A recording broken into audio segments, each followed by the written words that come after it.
Well, it's been a busy week, hasn't it? Sure has.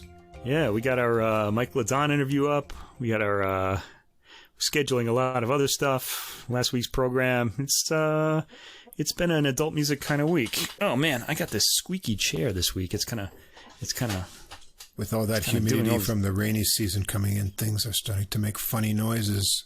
You think that's what it is? Could be. Boy, that's all I need. Unless it's your elbows. Surprises. No, it's definitely not my elbows. I'm still not that old yet. Okay. But getting there. Good to know. Well, if you haven't checked out the Mike Ladon interview, it was released as a special episode, so please go check that out. We put that out on Friday. And I want to say I checked it out, and I thought it was great, actually, because I didn't really hear it when we were doing it because we were too busy doing it, So I thought it was really interesting. He said a lot of really interesting things. That I had forgotten about while we were doing it. Insight and funny stories, ideas about music for almost a whole hour. So if you haven't checked that out, be sure to do that. But tonight we're here for episode 18 of Adult Music, the podcast with music for the mature mind. Before we get going, I'd like to remind the listeners that in the episode description, you'll find links to Spotify and Apple Music for all the music we'll discuss. And at the top of the description, there's also a link to the full episode playlist. That's all the music in one place on Deezer, where you can follow us at username Adult Music Podcast. You can also listen to our podcast on Deezer, as well as the music. And if you can't see the full descriptions or list of the music on whatever app you're listening to us on, please check out our host site on Podbean, where everything is neat and tidy. If you enjoy the podcast, please follow or subscribe on whatever app or platform you're listening to us on. If you take a few minutes to give us a ranking or write a review, it'll help us get listed in the browsing category recommendations, which helps us grow our audience. And if you'd like to contact us directly with any comments or questions, our email address is adultmusicpodcast, all one word, @gmail.com. Yeah, we're up to episode 18. That means our podcast is old enough to vote. That's a scary thought. In the United States. But here's the question. Will it? Or will it just stay home? We'll have to see. Yeah. I don't know. Maybe someone has already voted for us. That's possible, too. We'll find out. Maybe it's voting. Maybe it's already voting for us. We'll have to see. Voting. Okay. Let's see. Where are we going to start out in the classical category tonight? All right, we're going to go into classical music. I just realized I had all these classical recordings backed up, and now I'm kind of out of classical recordings. I had to start planning ahead again because I kind of let these all. We're finally at the end of my initial list of things I wanted to talk about. But anyway, I'm sorry to say no Baroque this week, but don't worry, that will be remedied next week. Okay, because there are one or two very good new Baroque recordings out. But there is a kind of, we can't really say Baroque-like, but we can, in a sense, recording out. The first thing we're going to talk about this week is the third of the solo violin releases that I was talking about a few weeks ago. We had already heard about Ibragimov's Paganini Caprices.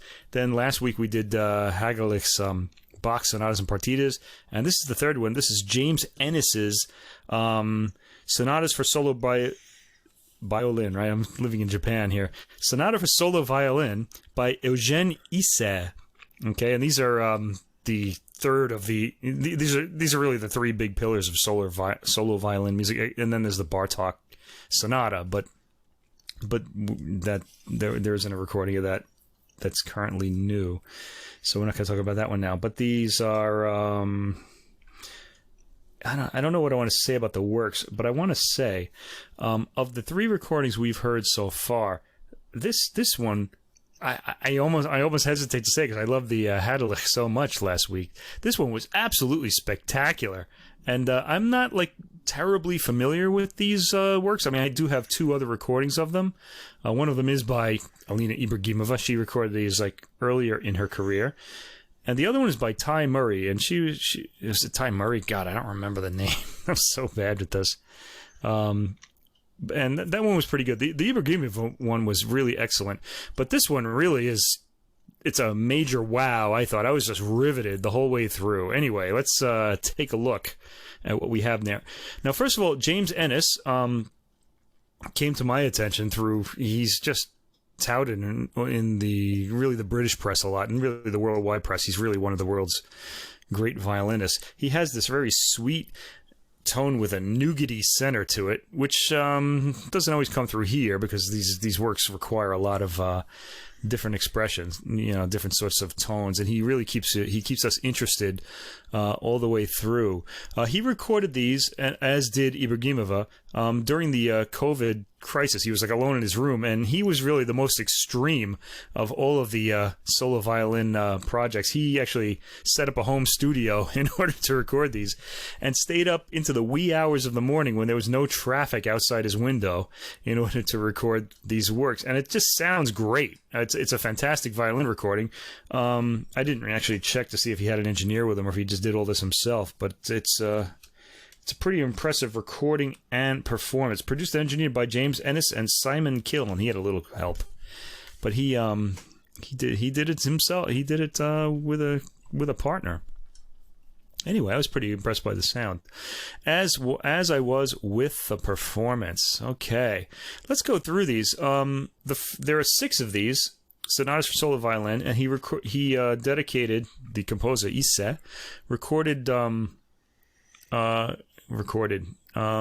dedicated these to 6 very famous violinists of the day. Okay, just the fact that there are 6 sonatas also kind of ties in with Bach. Okay, the first one of the main things about these recordings is that Ehnes doesn't draw attention to the technique. These are very musical performances. In fact, listening to these, they're so sweetly done and just kind of like with gigantic passion and gorgeous melodies that you wouldn't even really notice. Yeah, that's what I said. They sound, when you listen to what's actually being done, these are really incredibly difficult to play. But Ehnes plays them with like this great finesse, and the tone is always beautiful. Yeah, and he's got an amazing tone. So he's not trying to impress you with his technical prowess, but it's obvious that these are very difficult to play. But he keeps everything completely musical the whole time. Yeah, I'm going to go through a little bit of the difficulties here, and the way he sort of makes them. He just seems so. I hate to use effortless, because there's something else that he does. I'll mention it when it comes up. All right, Sonata number 1. This is modeled after the first Bach violin sonata in G minor that we talked about last week in the Sonatas and Partitas. The very famous opening movement. And this was inspired by Josef Zigete's playing. He's the dedicatee. The grave has a nice tone and ghostly. There are a lot of sul ponticello on this. We didn't hear that much in Paganini. Actually, I don't know that we heard it at all. Sul ponticello is when you bow on the strings behind the bridge, and it gives this kind of weird, kind of thin, ghostly kind of tone. It's kind of thing. The thing about this, and you hear this right away in this first sonata, and especially in the fugue that follows. When there are 2 voices, Ehnes is able to create the illusion that you're hearing a violin duo, and it's because of these amazing tapered entrances that he does for all of the voices. While one is playing at full strength, the other one will enter a little bit more quietly. It's incredible to think that one person is doing this. It's really amazing. Yeah, it's where you're hearing a duo. The fugato, this is all, again, I said this is modeled after that first Bach sonata. There's a fugato, there's a fugue in that one, actually. This one is a fugato, which is kind of starts like a fugue, but sort of goes off in its own direction. It doesn't follow the strict fugue rules. Okay, it's played very passionately. I loved this, actually. Beautifully shaped melody throughout all of the melodies in the various voices. Just beautifully shaped. Really an incredible achievement. Lots of multiple stopping on this, needless to say, because it's a fugue. Okay. The third movement is it's a slow movement, scherzoso. It's a little sweeter. And then the finale is con brio, which has this very fast figuration to it. Really, really modeled after that Bach sonata. The second sonata, which kind of really caught my attention a lot, it was dedicated to Jacques Thibault. And the reason it caught my attention is because it starts out with a direct quote from Bach's E major partita, which we talked about last week. That's the very last one, the really sunny one. The last partita, the number 3.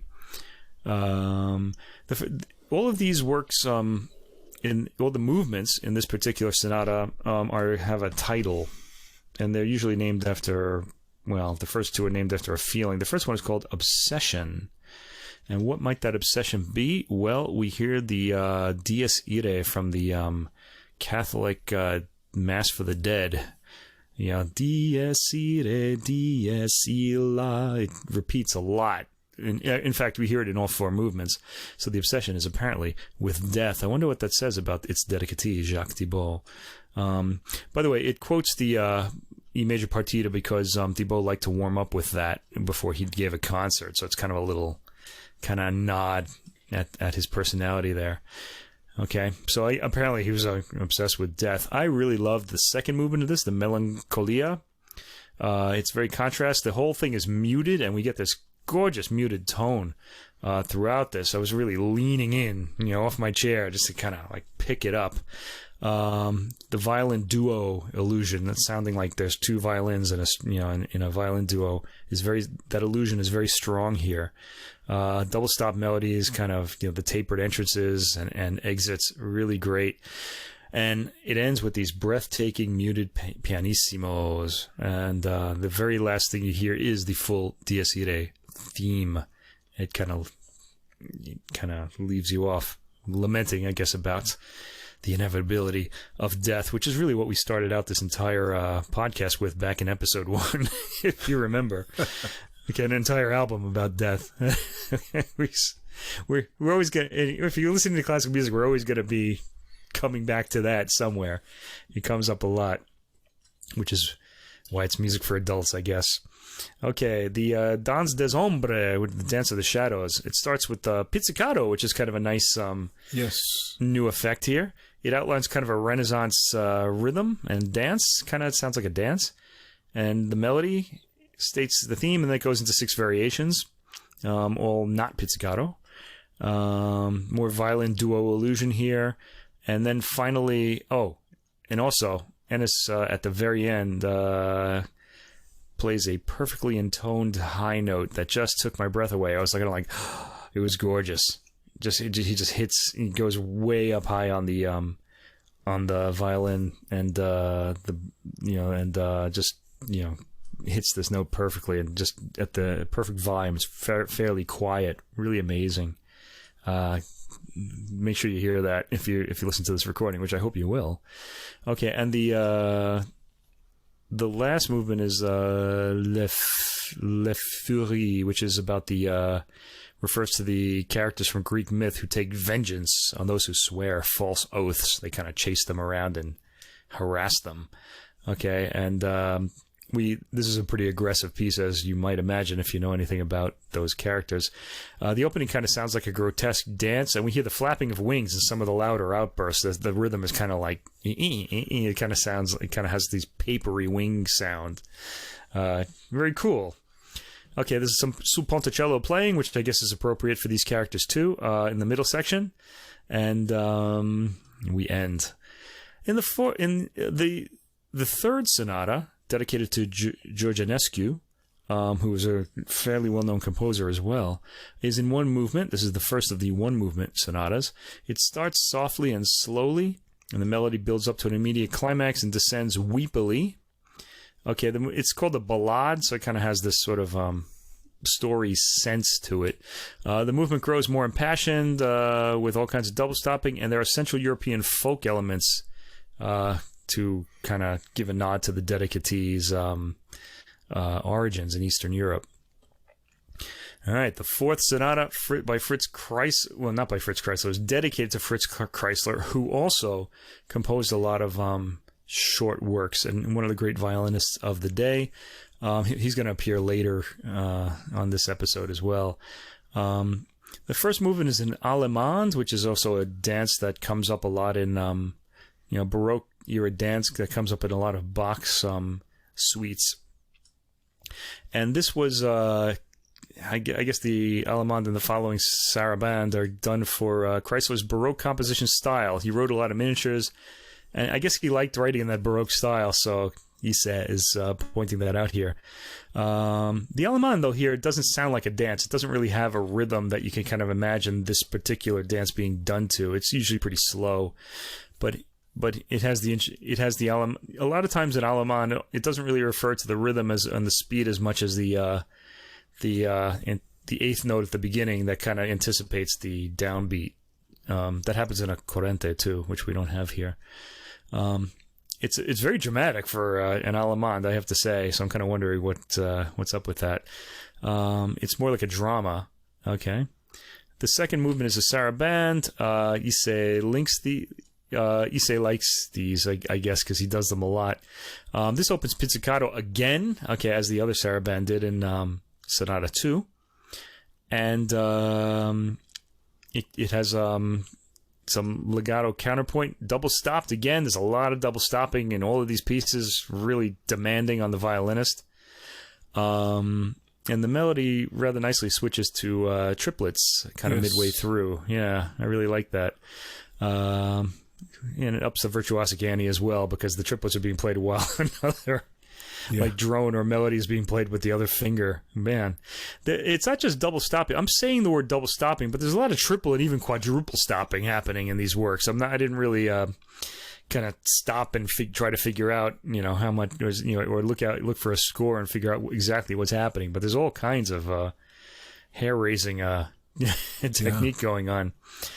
Gorgeous harmonics at the end. I love harmonics on string instruments in general. And a few more pizzicato chords to round it out. The third movement is a finale. It's a fast Bach-like figuration with a more melodic middle section. Sonata 5 is dedicated to Matthew Crickboom, who was one of Ysaÿe's students. He's also Belgian, like Ysaÿe was. Crickboom was said to be Ysaÿe's best pupil. The first movement is kind of nice. It's an aurora, which and it depicts like the sunrise with kind of these the sounds of rustling and light, the world coming to life as the sun, as the day begins. All done on us. This has been done quite a bit in classical music, but I think this is the only time it's been done on a single violin instrument.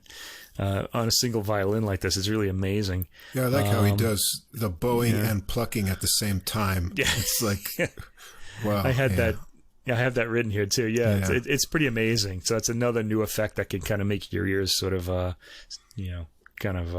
pick up, This full bristling sunlight by the close of the movement. And the second movement is a danse rustique, or rustic dance. A lot of double stop, down bowed rhythmic fragments, and a lot of it's in 5/4, which is kind of odd for a rustic dance. Usually they're kind of square sounding in 4/4. And the middle section has, it's kind of similar dancey rhythms. And finally, the sixth sonata is a single movement, one dedicated to another one of Ysaÿe's pupils, Manuel Quiroga, who was Spanish. He had to abandon his career due to a road accident in the 40s, sadly. It's in one movement, and it's probably the most virtuosic of the six. It's just labeled Allegro Giusto, and it's got a lot of figuration with multi-stop chords and a pretty impressive run up the violin's range. There are a lot of gorgeous flourishes in this piece, and there's even a habanera rhythm in the final part of the movement to indicate Quiroga's nationality. This is an enjoyable listen all the way through. It's musically very engaging, and it doesn't sound like a solo violin. It actually sounds like a violin duo most of the way. The effects are really incredible, as is the playing. And I think we've said what we wanted to, at least I said, what we wanted to say about the playing so far. It doesn't draw attention to the technique, but really puts these very musical pieces across. I was a little surprised by this because this is a violinist I really enjoy listening to, and this is really one of the best recordings I've heard from him. Highly, highly recommended. Give it a listen if you like, especially if you like violin playing. This is a must-hear. Yeah, even I like this one a lot, and I'm not a fan of solo violin works at length, but I was engaged right to the end. mainly because he has a gorgeous tone. Yeah. It's always well-centered and has a great warmth to it. And despite the technical difficulty of the pieces, he never sounds like he's working hard, trying to impress, or just going through the motions. He actually finds the right spots to hit with lots of passion, so you can feel the intended emotion in the compositions. My personal favorites are 4 and 5, just for the overall arc of the compositions and the different places they took me to. So I like the Sonatas 4 and 5 are the best. To be honest, I liked all of them. They're all great, yeah. I found this to be a very easy listening, and that was not the case, say, with the Paganini. Which was kind of like, I felt like I had to like kind of pace myself because they were all sort of individual sort of showpieces, and it became a little bit, I'm starting to forget what's happening in which one. That didn't happen here. No, there's a lot of contrast here, right, with different techniques and different tempos. Contrast, of slow sort of legato parts, and then you're into some kind of frenzied triplet figures and things. So you never get lulled into sort of not paying attention, or also thinking it sounded like what you just heard, because it doesn't. And right. Everyone has its own real unique character, each one of the sonatas. So, yeah, really by the good. way, to listeners who are interested in these works, I would recommend the Alina Ibragimova recording of these too. It's different, but it's highly concentrated and also really fine. I didn't dig it out and listen to it again this week. I was kind of, as we said at the beginning, pretty busy, but I think I might have to do that. But I'm so this is so in my ear now. I kind of almost don't want to do that. I kind of want to just live with this one for a while. I liked it a lot. All right, so that's our kind of Baroque-like recording. Although Ysaÿe was a late Romantic era composer. I guess you could say early Modernist. He was 1858 to 1931, so he really lived through the Modernist era. Right. This sounds kind of like Romantic writing, though. Yeah, it's got just enough modern things to sort of add some spice, but the spirit is very romantic, I think. Yeah, and the whole idea of bringing the Baroque elements into a composition, too, is something that a lot of modernists did. Modernists of a certain ilk. Well, there was Stravinsky went through his whole neo-Baroque period. Right. But Bartók was doing this, too, in his piano concertos and stuff. He had these really kind of harsh East European-sounding rhythms, but he had sort of like a Baroque form to it all. It was kind of like a combination of Baroque and sort of folk rhythms. Really interesting music.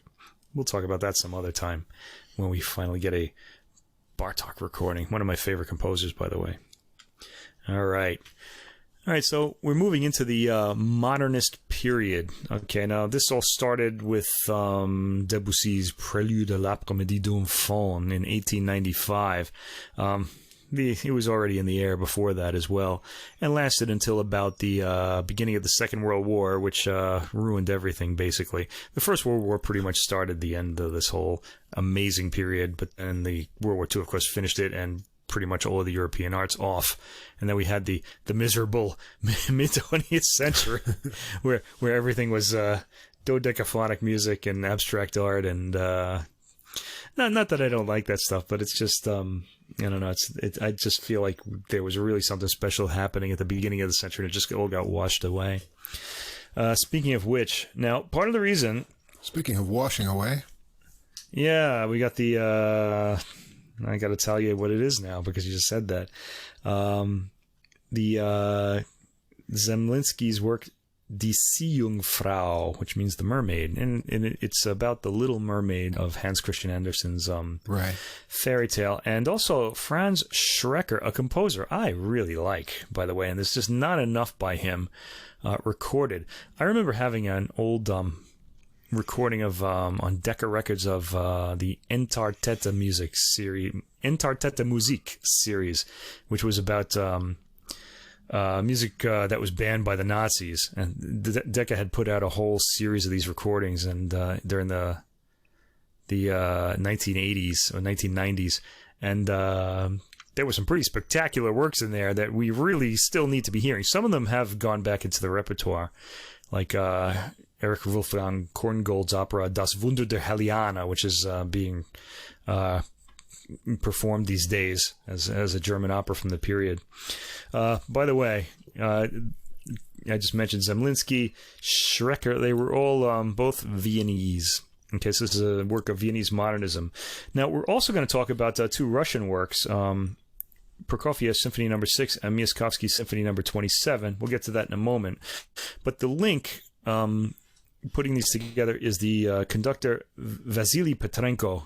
Okay, he's I've had my ear on him for the last few years. He did a series of Stravinsky recordings with the Royal Liverpool Philharmonic Orchestra, and also the complete Tchaikovsky symphonies with them. And they were all like just these rhythmically propulsive performances. They sounded really lively, and I really took to his approach. And it's with a little bit of sadness that we find that this Zemlinsky and Schreker recorded with the Royal Liverpool Philharmonic Orchestra, and the Oslo Philharmonic recording, this is the Oslo Philharmonic performs the Prokofiev and Myaskovsky works, that Petrenko is stepping down from his post at both of these orchestras. Yeah, I saw that. Yeah, because he's moving to Russia. He's going to... what is he going to do? I thought I had this... Yeah, he was chief conductor at the Liverpool the Philharmonic and music director at the Oslo Philharmonic. He's going to be he'll still retain like some kind of laureate post, I guess, at both orchestras, but maybe he missed the food. Yeah, he's going to be the principal conductor of the State Academic Symphony Orchestra of the Russian Federation. It sounds really important. Very strict. Well, I don't know. It's not the Soviet Union anymore, but. That's something else we'll be talking about in just a minute. Anyway, these two recordings mark his final two recordings with each of these orchestras. And oddly, they're also both on different record labels. The Zemlinsky and Schreker is on Onyx Records, and the Prokofiev and Myaskovsky are on, I guess it's Lawo. I really don't know what language that is. So I don't know how to, maybe an acronym, it's all capitals. Could be Lavo or Lawo. I don't know. I don't know. Yeah, I didn't look it up. As usual, my non-professional self has not looked it up. I was too busy listening to the music. Anyway, the Zemlinsky and Schreker works, these are both virtually unknown. I have heard Die Seejungfrau before because it was one of the Entartete Musik releases back in the day. But this is like 30 years ago. I didn't remember this. It's a work that's... okay, it basically tells... It doesn't tell the story, really. It kind of gives... the first movement... I'm getting ahead of myself here. Okay, there are three movements to this work. He originally... Zemlinsky, who was a big kind of orchestration and composition teacher in Vienna. He was also friends with Gustav Mahler and really everybody around at the time. I believe he was also one of... I don't know that Schoenberg was his student because Schoenberg taught himself basically, but they knew each other anyway. And Schoenberg was the younger of the pair. This was originally a 2-movement work, but he expanded it into 3 movements and then kind of threw it away. He kind of took it out of his catalog. I guess he didn't like it. I read about that. Yeah. So it just sort of got lost. It's very sweeping and cinematic. It creates also lots of pictures in it, yeah. Yeah, also densely orchestrated. This was a big thing at the time, but whereas Mahler has huge orchestras, there's a lot of space in Mahler's kind of works. Okay, there's this, he like places sounds and things like that.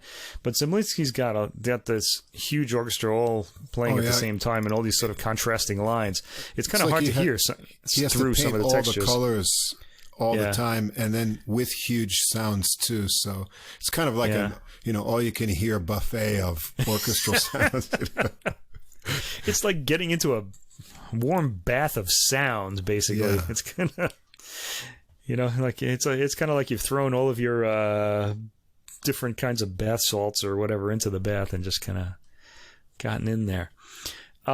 He wrote this work after he was heartbroken by Alma Schindler, who had broken up with him to go out with Mahler or to marry Gustav Mahler. Mm-hmm. Incidentally, Alma Schindler was his composition pupil, so lots of those Viennese got up to some really risque, got into some risque relationships. She later left Mahler for an architect, by the way, too. So she wound up breaking both their hearts. But anyway, they'll do that. Yeah, he. The first movement of this is actually more or less a narrative. It kind of creates these sort of emotional sort of pictures, as opposed to, say, telling a story. Yeah, so you could think of it as a series of paintings, maybe. Especially in the first movement, it had it sort of contrasts between mysterious and then very sweet melodies, and then in the middle it gets quite dynamic, and then it sort of calms at the ending. So I sort of was reminded of sort of ocean or sea related. Exactly. There are a lot of watery effects throughout this entire work. Yeah, it begins with this kind of bubbly sort of kind of figuration, and then you get this sweet melody that kind of reminded me a little bit of like in Scheherazade, when you first hear Scheherazade's voice, the violin, the sweet violin, you know, she's kind of, and a violin is used to depict, I guess, the mermaid's longing. I think I was for the human world, you know, imagining some erotic mermaid images when I was. Yeah, probably. Erotic is probably a good word here, because these Viennese were very erotically minded people. These kind of odd erotic / sexual situations come up in their music and art all the time. And just look at some Gustav Klimt paintings if you're. And in fact, you could just look at the cover of the CD. It's got this sort of painting of a woman. I guess she's a mermaid. Yeah, okay, it is in fact a little mermaid, bare-chested with her arms out, sort of rising from as I imagined her. Yeah. And she actually looks very Viennese too. So she's kind of she has a Teutonic look to her. All right. But the dynamic part in the middle would be the storm that she kind of sinks the prince's ship, and all aboard die except the prince, because he is saved by the little mermaid, who then falls in love with her. So I guess the prince is there's a kind of a swashbuckling theme in the middle there too, which you'll pretty easily identify, and that would be the prince, I guess, because he's like a man of action, you know. Again, this reminded me a little bit of Rimsky-Korsakov, actually, Scheherazade, because I think a lot of similar sort of depictions kind of happen there. Like in the Sinbad, he kind of comes across as sort of that way too. It's a lot of fun. It's, like I said, cinematic kind of energy to it. Yeah, a lot of the music from this era did have that. Interestingly enough, Erich Wolfgang Korngold wound up becoming like the first really big Hollywood composer, and he really created what you think of as that big-boned Hollywood sound. Apparently, that was already going on in Vienna before there were movies. So I don't think it wasn't. We didn't have it in America, but he brought it there. But it was already happening. All right, the second movement of this is from an original version of the score. I don't think it was performed at the first performance. It has an extra scene in it, really, is what it is, which concerns the Meerwitch, which I couldn't really... I guess I could identify it, but I wasn't really sure, as I don't really know the original work as it's the edited work as it's been performed. This entire movement is sort of... takes place at a ball in the Mare King's palace, so it's sort of a party. I'm guessing that at some point the mermaid tells her dad, or the Mare King, that she's in love with this human. She wants to be a human. Oh, that could be because it starts with this big brass intro, and then it's suddenly dark. So that might be where the information was relayed, and then the reaction, and then it rises again from that kind of darkness. Right. I'm thinking the brass is the Mare King, like his power, because he's the king, and he's probably this big brawny guy like Poseidon or something. Yeah. All right. There are a lot of nice jetting and burbling sounds from the winds in this. I really like that effect, just in all works, not just this one. Always reminding us that we are underwater. The drama develops, and there's a forlorn conclusion and a hopeful theme at about 11 minutes in. Lovely transitions, too, from mood to mood in this movement, I thought. And it ends with a swaying, watery dance theme. The mermaid sounds happy at the end of this movement. The third movement takes place entirely on land. She's in the human world now. And it starts out rather timidly. You kind of get this idea that she's kind of not really sure that she's made the right decision, or doesn't, she's in this new place and doesn't know how to proceed. She seems to be the violin solo. That's usually the right. The timid character's voice here. I imagine that the prince winds up marrying another human, so he sort of leaves got tired her. of the scales, yeah. I guess that's what it was. Well, apparently she got legs, and she couldn't really walk on them, according to the Hans Christian Andersen story. Right. So they caused her a lot of pain, like walking on like glass. It's kind of horrible images that Andersen gives us. They're pretty nightmarish. Please, this is not the Disney version of this story. This is the Hans Christian Andersen version all the way. Her betrayal, I imagine, happens at about the 6-minute mark, because there's a dramatic musical event there. And at the end of the story, she goes back to the sea and turns into the foam of the sea as she dissolves into the water. But the piece ends majestically. It's a good work. Thinking about it now, I wrote down all of these notes, which I'm reading from now, simply because I wasn't going to remember them.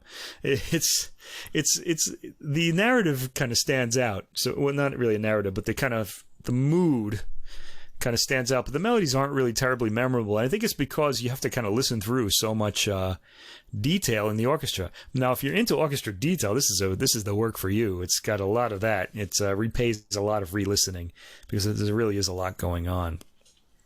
Yeah, it's definitely for when you're in the mood for lots of different colors and the contrasts, and you just want to kind of soak up that orchestral sound. This is a really good piece for that. Yeah, Soak Up is good. It's got this watery kind of theme to it, and it really does sound like a big sound bath.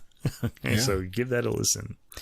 All right, the next work is more modest by Franz Schreker. It's a lot less dense, and it's actually more appealing too. Schreker, I feel like, had a better sense of melody than Zemlinsky did. They're pretty immediately appealing, and also this is a dance pantomime. Right. That was interesting when I saw that. Yeah. I was trying to imagine I didn't actually look up any performance, if there is one, but it was hard to imagine pantomime with some of these pieces. But yeah, well, I guess it depends on what you do. Now, the interesting thing about this is it was written for these two sisters who commissioned the work. They commissioned the work from him, and they had done all these sort of dances to other works, and they wanted their own work composed for them. So he did that. The first performance was a huge success, and he and the two sisters, Greta Wiesenthal and her sister Elsa, did the original performance in 1908. And it was a huge success. They became famous. He became famous. Now, you might think Franz Schreker, never heard of him, but if you were in Vienna in this period, you definitely would have heard of him. He was more famous than Mahler at the time. Mahler's kind of fame came really more after his death. Mahler was really better known as the conductor of the Vienna Opera during his life. His compositions really became famous later, really after the war. After all the horrors of war, his rather this kind of pastiche-like sort of huge movements he put together became more kind of understandable and appealing. It's almost like he saw the future coming. Anyway, Franz Schreker, let's talk about him. This work also is based on a Oscar Wilde. Yeah, Oscar Wilde, The Birthday of the Infanta. An Infanta is a Spanish princess. And the opening of the work all in kind of narrates just the beginning of her party. It gives the dancers a chance to just kind of show off these sort of traditional dances. It starts with let's see, let me just kind of look at the track listing here, and I've got 12 separate movements. Yeah, it starts out with the Infanta dancing at her party. It's kind of like a young girl's party. There's a procession. The noble boys greet her. There's another movement that's like a mock bullfight. Then she gets a solo dance. Then there's a puppet show, so the puppets get to dance, and I guess that means that the dancers would have sort of behaved like puppets. A really rather popular thing to do. These string being moved by strings and stuff like that. And then I like this movement, Minuet of the Dancing Boys of the Church of Nuestra Senora del Pilar. It's like he gives an exact place for this in a foreign country. Really kind of interesting. And then, interestingly enough, this is quite a lot of music has already passed, and then like the story sort of comes in. It's just a lot of set pieces that are dances, that kind of show her at her party. Then these men bring a dwarf in, and the dwarf had lived in the woods. This is like a fairy tale type dwarf, I guess. He lives in the woods, kind of like if you think of the Disney Snow White movie. How they all live in the woods and they work in a mine, or the Lord of the Rings dwarfs. They're in the mountains and things like that. So he's more of a curiosity. He's not someone just living in the city somewhere. Okay, so he's anyway, he's very ugly apparently, but he himself is not aware of this, having never seen a mirror before because he lives in the woods. I guess he never looked in the lake either. I don't know how that happens, but he does 3 dances and wins the princess over. She gives him a rose, and he falls in love with her. She goes away. He dances this happy dance, and then sees himself in a mirror and realizes how ugly he is, and you actually can spot that moment in the music too. There are these harsh sounding, I guess, brass or reeds. Did I write this down? I don't remember. Okay, but nice orchestration here. There are harsh chords in the reeds, I said, later in the brass too. And anyway, the dwarf then dies of a broken heart. The princess and her friends come back, and she's told that the dwarf has died, and she's all upset and says, in true Oscar Wilde style, she doesn't want anybody with a heart to ever come to her parties again. Wilde has a way of just twisting kind of the emotion around so that there really is none. That's just this hard-hearted sort of ending.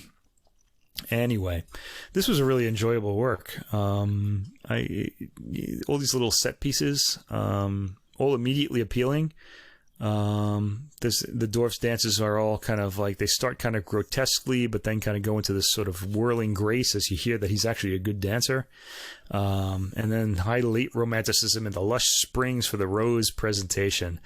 Yeah, those masked strings that those late romantics used to do. Boy, they really are.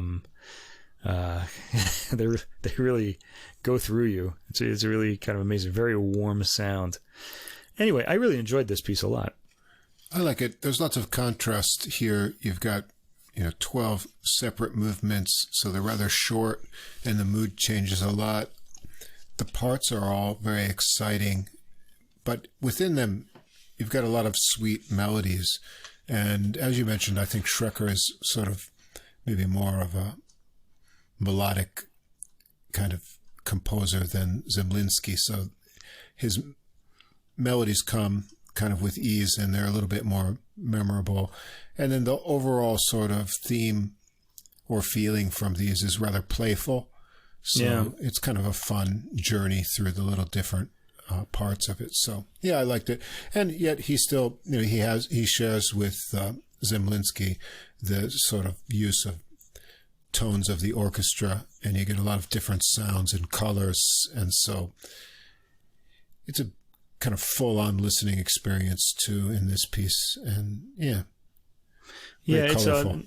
I want to mention that these particular performances by the Royal Liverpool Philharmonic Orchestra, conducted by Vasily Petrenko, are probably never going to be, or not in our lives, will be, kind of surpassed, simply because he really draws, I think, as much as possible out of these works, and I doubt they're going to be recorded all that often. Yeah. So, and it's a nice recording too. The sound quality is clear and rich.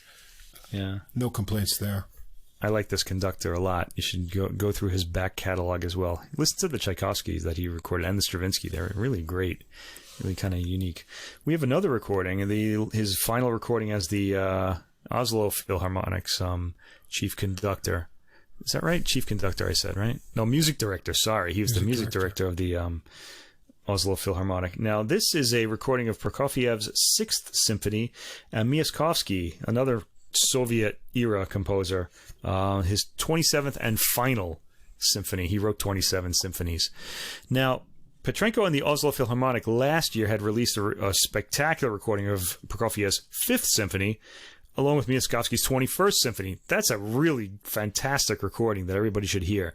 This one is great too, but these works aren't as immediately appealing as those are, although the Myaskovsky I thought was really good. I really like Myaskovsky's music a lot, and I kind of said to myself today, I was like, I really kind of wish, I really would like to hear all of the Myaskovsky symphonies. There are 27 of them, and it just turns out that there's an old, I don't know if it's from the Soviet era, but there's a box set of all 27 symphonies coming out on the Alto label, conducted by Evgeny Svetlanov. It's an older recording by the Russian Federation Academic Symphony Orchestra. Starts after it's after the Soviet era, I would guess.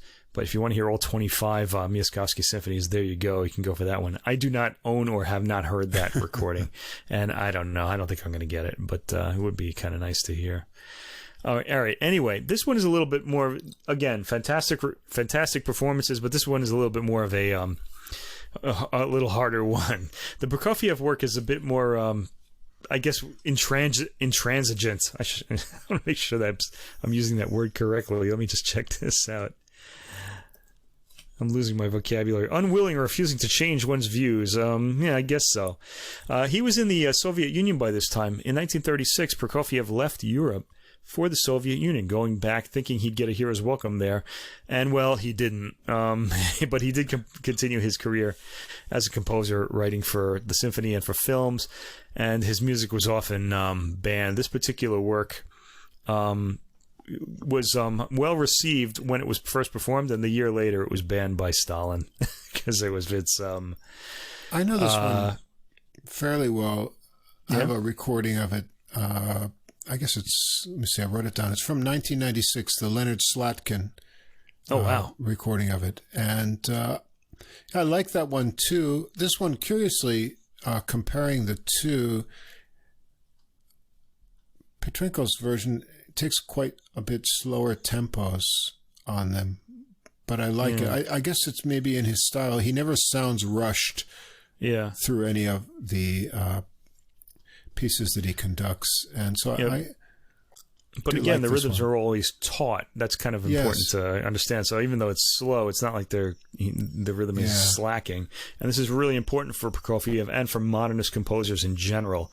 They're writing a lot more with sort of changing rhythms and more of like an industrial era rhythm than the natural world that, say, people like Beethoven and Mozart lived in. Yeah, so they're kind of...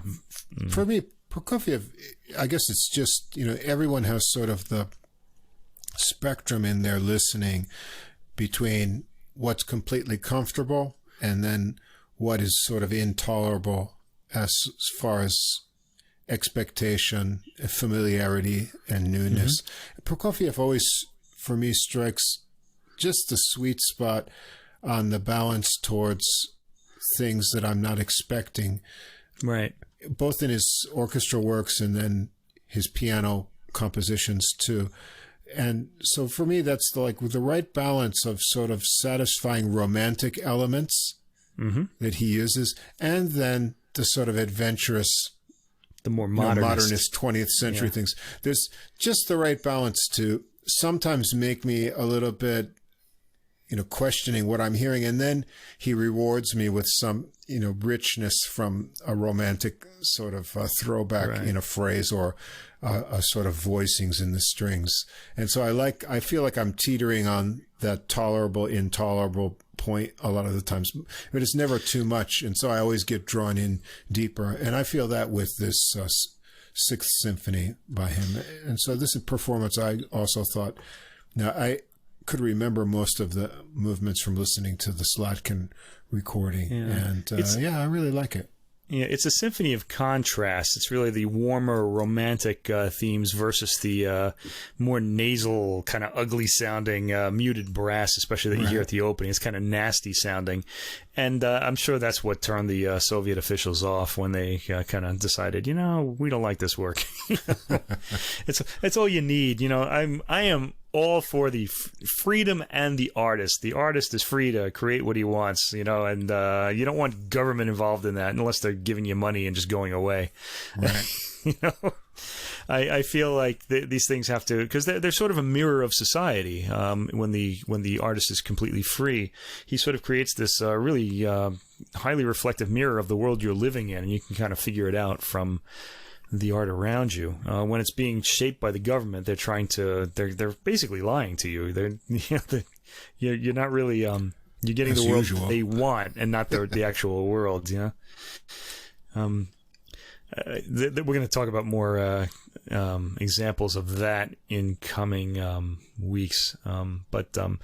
Anyway, so this particular work, the elements square off, and then it kind of ends, the way it ends. Now, I want to get to the Myaskovsky here, because he's a lot more conservative than Prokofiev and very, very appealing, I would say. Yeah, he's much more traditional.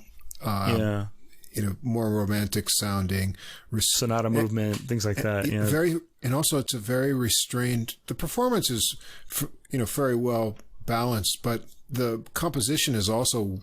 This is a very quiet symphony for most of the duration. I mean, there are parts of intensity, but it really focuses on subtleties. I felt, especially in the second movement. All right.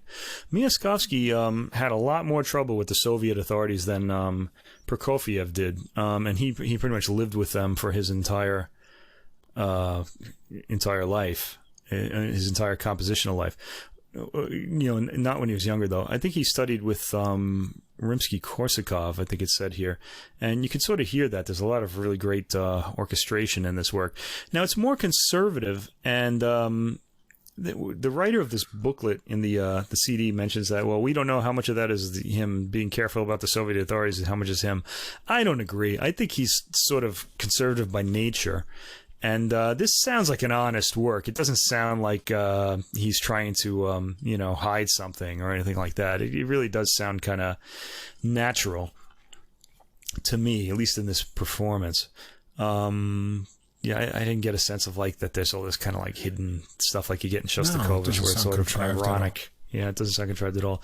There's a little, I think critics like to think that all the great Soviet composers, they were thumbing their noses secretly at the elites, but I don't think that's really the case. In some cases they were, but in some cases they were patriotic people. They wanted to serve the country, and that's just what it was, I guess, to them at the time. Anyway, the motherland, as they would say. I wrote all these notes about how this work goes. I don't really want to go through them all, though. I just like how it starts with bassoon and bass clarinet. I mean, if you can start something with that, then, it's going to be unique and interesting. And there's lots of great woodwind spots in here, English horn, and it's a lot of nice brass too. It's like Wagnerian brass at the beginning of the second movement. Yeah. So apparently he knew a bit about Wagner. The third movement starts tensely. It's got this urging, rushing figuration. It's really nice, and then it goes into a march. And this is the thing. Like the booklet says, maybe this was a kind of ironic march. I was like, it's not. It's a march. It sounds pretty honest to me. I think that would. I think marches for these people were kind of like a sort of salute to the people. It was like, I guess, music of the people or something like that. I don't think, we like to think that everybody hated the Soviets, but I don't think that was true if you lived in the country. Maybe you did. Maybe they were terrifying, but I think still they wanted to still serve the people around them. So it's a really complicated matter. This is a really nice work, though. It's conservative, but it's really good. Very pleasant. It's got a little bit of drama in it, but nothing really that's gonna stir your emotions to like this really high level. I like this composer a lot. I would encourage people to seek out especially the symphonies that are in the 20s. I also like symphony number 20 on. I should mention this is his last symphony. He died before it was first performed, and it was first performed 3 years after his death and was very well received. Anyway, another really good performance by Vasily Petrenko conducting the Oslo Philharmonic Orchestra. in this case, and a nice send-off. One wonders if he'll record more of the Prokofiev and Myaskovsky, it's a nice combination, yeah. And I have to say that this is what label here. This is Lawal, whatever that is. But the recording quality is really incredible here. The sound is really full.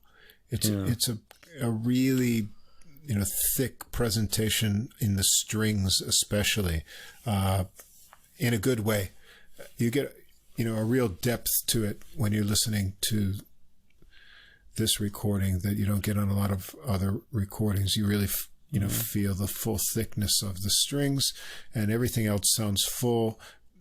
Even that thickness, especially because there's a lot of solo woodwind parts here, and they all come through really clear. So this sounds really great on a nice sound system. You'll really get drawn into the music. Yeah, also, absolutely, hear his Prokofiev Symphony 5 and Myaskovsky Symphony 21 recording released last year. Another really spectacular release. All right. Now, we're staying in Vienna. Well, this is Russia, but with Schoenberg, a name that strikes terror in the hearts of listeners. People say, oh my God, I don't like modern music, but these works were written over 100 years ago. They're modernist, but they're not modern anymore. Okay, so we should be used to them by then. All right, this is another recording by that features. It's a project of Patricia Kopachinskaya, who I really like. She's a violinist from Moldova, I think. I hope I said that right. I hope I'm not. Okay. Moldova. And this is a recording of Schoenberg's. The main piece on this recording is Schoenberg's Pierrot Lunaire. Okay, a work for Sprechstimme, which is kind of like a sing-speaking, which is actually what Sprechstimme means. What does that mean? Speak voice or something like that. But it's like a kind of keening kind of sound. It's kind of. I think if you've never heard it before, you'll find it annoying, but it's gloriously so in this piece, but not necessarily in this performance. Let me get to that. So Kopachinskaya is a great violinist, but here she's doing the Sprechgesang, the speak singing for this. And I'm looking at the booklet, and she's in full. On the cover, you can see her in full Pierrot garb. Pierrot was the Commedia dell'arte characters that entertained most of Europe for the previous 200 years. They would kind of go from town to town, and people would dress as these characters and put on these rather violent comedy shows where all these horrible things would happen to the characters. And that happens here too. Now, Pierrot Lunaire means Moonstruck Pierrot, and these are a series of French poems that were translated into German for this composition. So we're not hearing the original French poems here, but they kept the French title. Go figure. They're pretty violent poems too, but it's kind of funny that they're in French. The original poems are in French because these seem to serve the German expressionist style. Think of movies like Nosferatu or The Cabinet of Dr. Caligari. Some silent horror classics from the 1920s. All those weird angular sets and things like that. It kind of has that kind of feeling. This is a pretty nightmarish piece, but it's got these wonderful sort of, silvery figurations from the piano to indicate the moonlight and things like that. The ensemble that she's playing with here, I should mention them: Mi-Sun Hong on the violin and viola, Julia Gallego on the flute, Reto Bieri clarinet, Marko Milenkovic on the no, he's not on this particular work. Thomas Kaufmann on the cello, and Jonas Ahonen on the piano are the ensemble here. And I have to say, they sound great together. This is a good recording, and it's also, the pieces are taken at a slower pace than usual, so all of the light orchestration all the instruments are easily heard, and I really enjoyed that part of this performance. Now, the part I didn't like so much is the main part, sadly, by Patricia Kopachinskaya. She does the voice, and she this particular character that she's singing, I like it best when the person sounds like a demented child, because the whole the music and the singing, it all kind of sounds like this, it has this kind of like broken glass quality that light is like reflecting off, but it feels sharp and dangerous as well. So if you're one of these people who likes like punk rock or something that's kind of subversive, this would be a great work for you to hear. I think you should give it a listen, because it really... It still offends people to this day. Now, the problem with Kopachinskaya's performance is that she doesn't really have vocal presence. She has enormous violin presence when she plays the violin, but she kind of fades into the background. She doesn't like it does the voice doesn't assert itself. Now, if you want to know what I mean by that, go back and listen to the Ysaÿe sonatas that we talked about earlier in this program. James Ehnes, I didn't mention this then, but he has enormous presence. The moment he moves the bow across the string, you're listening. You're just kind of galvanized, and that's on a recording. You can imagine hearing him live. There's something really kind of palpable to people who can do this. But she doesn't really have that kind of presence to really pull this off. She kind of comes across as angry, bratty, and spiteful. So the child element is there, but it doesn't sound like wicked and menacing, or kind of like it doesn't sound dangerous to me. It just kind of sounds like somebody throwing a tantrum, sort of. That kind of made me sad. This was torturous for me. I wrote the spoken voices like the whining of an insufferable harpy. That was kind of... Yeah, but I got to say, though, a really good performance of this, it really kind of... It has like a really nice effect. It's nightmarish. I kind of enjoy that. Maybe, yeah. It's just her inflection and over-the-top delivery of it was just insufferable for me. Well, I think all performances of this are over the top, but I think she suffers because, again, she's not a vocalist, and she doesn't have all the colors. There are 21 very short works in this. It really takes about 40 minutes to get through. I didn't really time it here, but it'll seem longer. But you need like vocal colors, sort of to keep the listener's interest. Sort of like we heard in the Ehnes recording. He has all sorts of tricks up his sleeve. Okay, but she just kind of goes through this. As the old Monkey song goes, listen to the band, right? They sound really great in this. I really enjoyed listening to them.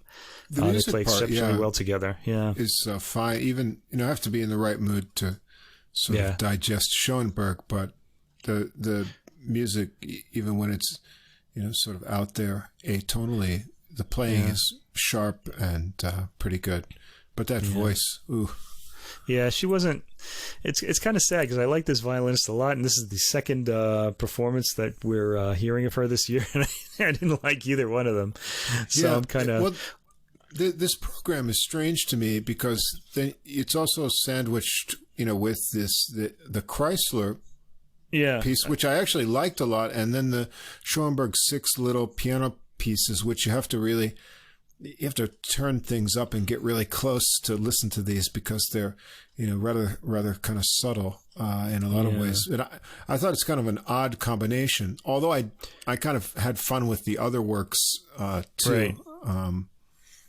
Well, the odd thing about this is about the interesting thing about this whole program is that after Pierrot Lunaire, we hear Johann Strauss waltz, which Schoenberg arranged. He was a big fan of Viennese. That really maybe cleanses the palate or something. Well, yeah, it cleanses the palate, but another thing it does is kind of set the tone for the Schoenberg fantasy for violin and piano, which is a more let me see. Yeah, this is I don't know that it's a dodecaphonic work, but it's certainly atonal.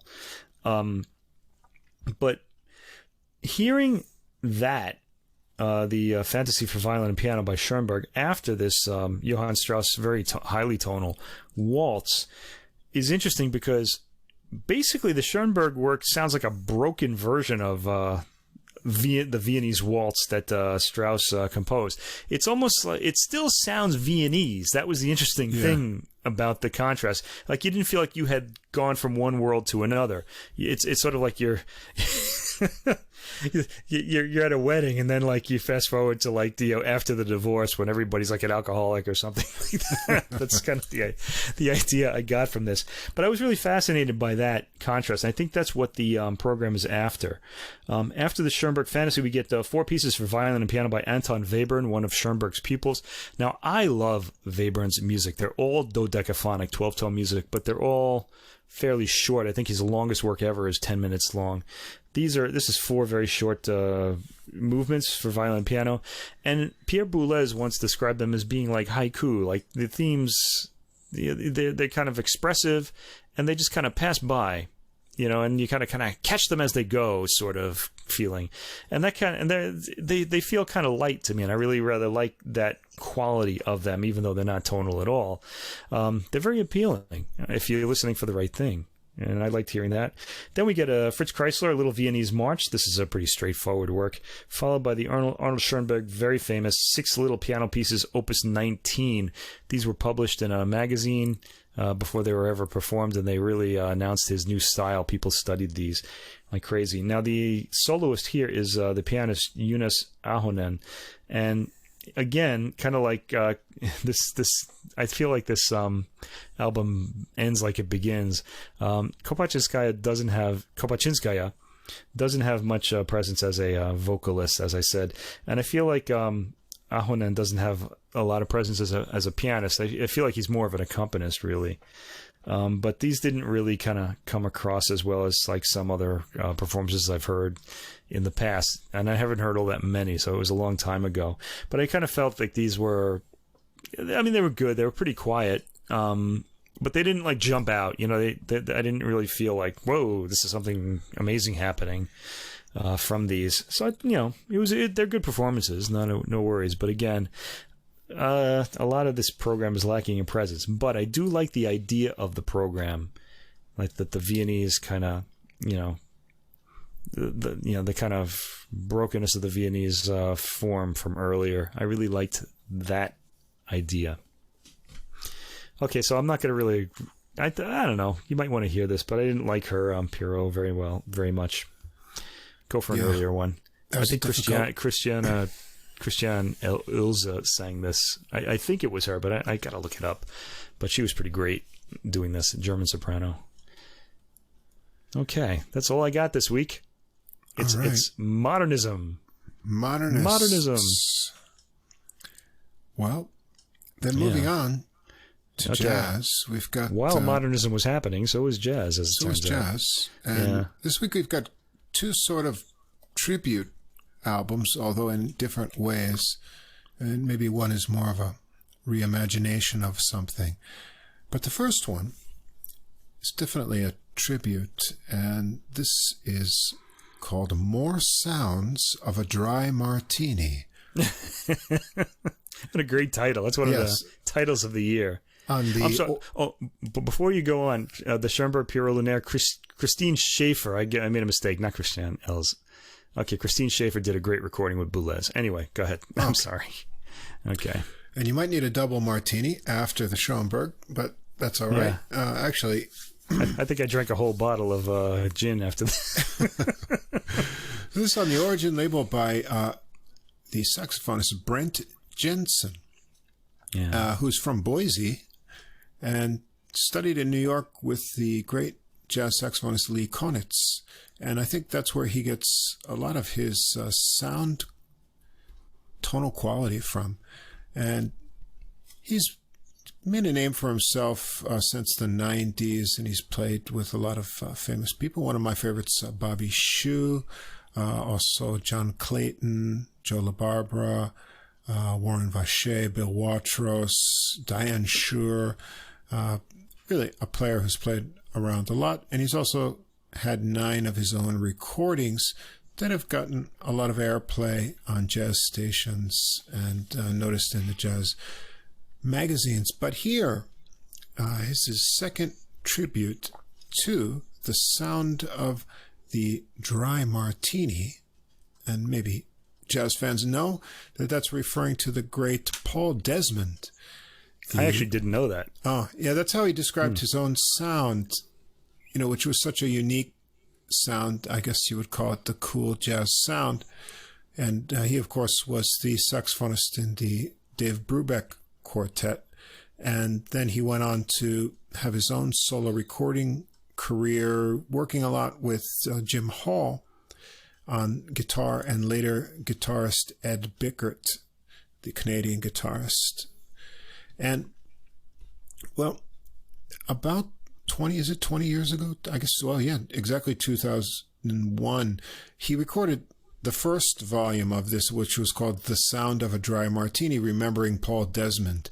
And this got a lot of attention, and radio stations were playing it, and it's been streamed a lot since then, because Paul Desmond really had that unique kind of dry sound. You know, in the alto world, he wasn't really influenced so much by Charlie Parker. Maybe he had more of a Lester Young quality, and not only his Dry Martini sound, but his unique phrasing and sort of relaxed nature of playing really gave him sort of a unique quality that also worked really well on bossa nova type recordings, which he did a lot of after the Dave Brubeck Quartet recordings.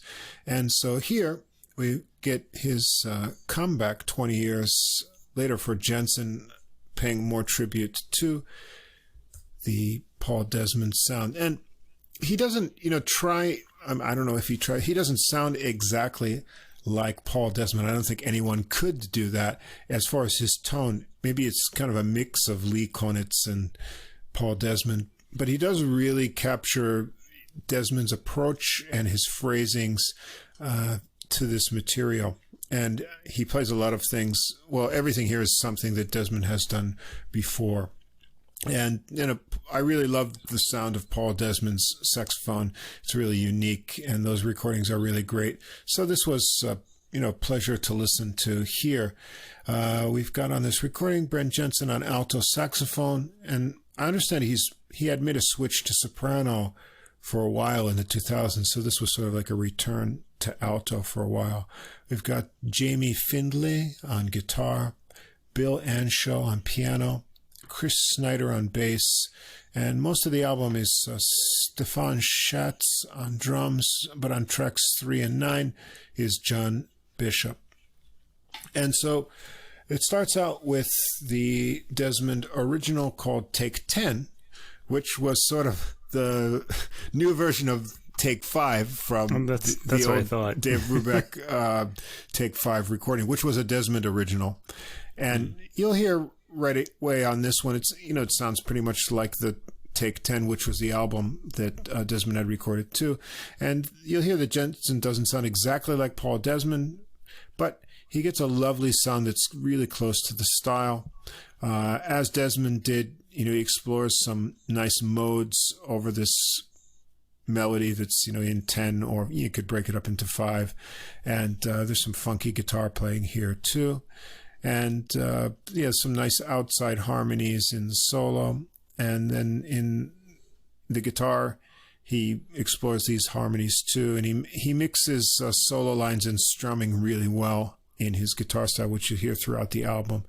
And then, keeping pretty much to what the original did, there's a nice drum solo over the bass groove, and it returns to the melody. So we open up, with a Desmond original there. Number 2 is Desmond Blue, also a Paul Desmond original from his album Desmond Blue. And it's got a nice bass opening solo. This is a kind of slow swing on a minor blues. And he, again, captures the Desmond spirit here well. So very sweet, reserved phrases over relaxed guitar chords, and a nice bluesy guitar solo, also mixing in the chords in a tasty way. And at the end, the sax and then the band and drums trade fours. The third track is standard Look for the Silver Lining, which Paul Desmond had recorded with Dave Brubeck Quartet on Stardust, and also it's on the Paul Desmond Quintet Quartet album. The guitar sits out on this one, so you've just got sax, drums, and bass. A little more lively treatment compared to the earlier tracks on this standard at a faster tempo. It's very nice phrasing here by Jensen. on this one without any guitar or piano. Then track 4, we've got These Foolish Things, another standard. Remind me of you. Yeah, and this comes from Desmond Brubeck recording, not the Dave Brubeck Quartet, but they recorded in different formats, sometimes just the two of them together. And so this is just piano and sax. Yeah, and, this really stood out for that reason. I thought it was really beautiful. I liked nice swinging. The Yeah. triplet figures in the sax and piano had a really fun contrast. And this, who is this? This is Bill Anshaw on piano. He does kind of a nice Brubeckian piano solo with those kind of block chords that Brubeck would use, but in a subtle way. So it's a really nice track here. Then we've got number 5, Alone Together, which is on Desmond's Take 10 album. This is back to the guitar quartet format. More of a big mysterious opening here than the original Desmond version. They sort of play up the opening before heading into the swinging melody.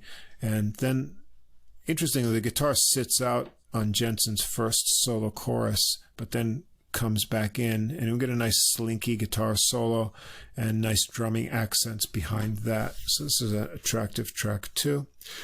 Number 6, the track probably everyone would know if they've heard Dave Brubeck, the 3 to Get Ready. This is played almost just like the Dave Brubeck original on Take 5. So the piano's back here. And, this song is a really attractive composition. You've got 2 bars of 3/4 and then 2 bars of 4/4. So it's an interesting effect. And it's very much like the original, the ending too. So this is in kind of full tribute mode here. Then we get the very attractive Bossa Nova, Bossa Antigua, which is on the album of the same title by Paul Desmond, back to the guitar quartet on this original. I think sounds like he switches to nylon guitar here for the kind of bossa sound, which is cool, but it's a bit buzzy. I was starting to get annoyed by those guitar kind of buzz sounds, even though his playing is nice. But the sax solo is very Desmond-like in the phrasing and very sweet. Then a bit of surprise on number 8, Autumn Leaves, which was on Desmond Blue. This is also in the guitar quartet. However, the bass and sax intro comes right in with improvisation, and they just dispense with the melody, because I guess everyone's heard this song a million times. So you'll recognize the harmony, but the Autumn Leaves melody is never played. They just kind of hint at it. I was, in fact, looking for it. I was like, maybe I'm missing it or something. It's buried in there somewhere, but no, I don't know. So I thought that was kind of a nice fake out there. And then it's something interesting on this one, too. I noticed when the guitar solo comes in, you hear the sax playing faint accompaniment lines behind the guitar solo. It's almost inaudible. But it's there only for the first part of the solo, so I'm not sure what was going on. They get a nice woody bass solo. When they return to the head of the original melody, they actually play the melody on the second part of the verse just to close it out. So it's kind of a, trick fade version of Autumn Leaves, but done very well. And then on track 9 is standard Just Squeeze Me, which Paul Desmond recorded on his Radio Quartet live album. And this is with the guitar format, a very relaxed tempo on this standard, and another nice smooth guitar solo, mixing chords in with the single lines, a bass solo, and a sax melody at the end. And so this is a very enjoyable, listenable album if you're a fan of Dave Brubeck and the Paul Desmond sound. He captures that spirit really well, and sort of goes through an assortment of Desmond's later recordings as well as some Dave Brubeck things. Is this a tribute? Is it a homage? I don't know. but it's just great. And you should have a double martini with this one because it's just a sweet sounding recording. And, we don't hear sax played like this so much anymore. Yeah. And Desmond was sure a unique figure, and no one in the modern times really tries to copy that sound. So I think Jensen does it. He gets the essence of Desmond without copy him too much, and the result is just really enjoyable. So fun recording. Yeah, all enjoyable music. I was wondering about the recording, though. You said that the recording quality. This really sounded like it had this kind of like 60s sort of room space to it to me. A bit, and, yeah.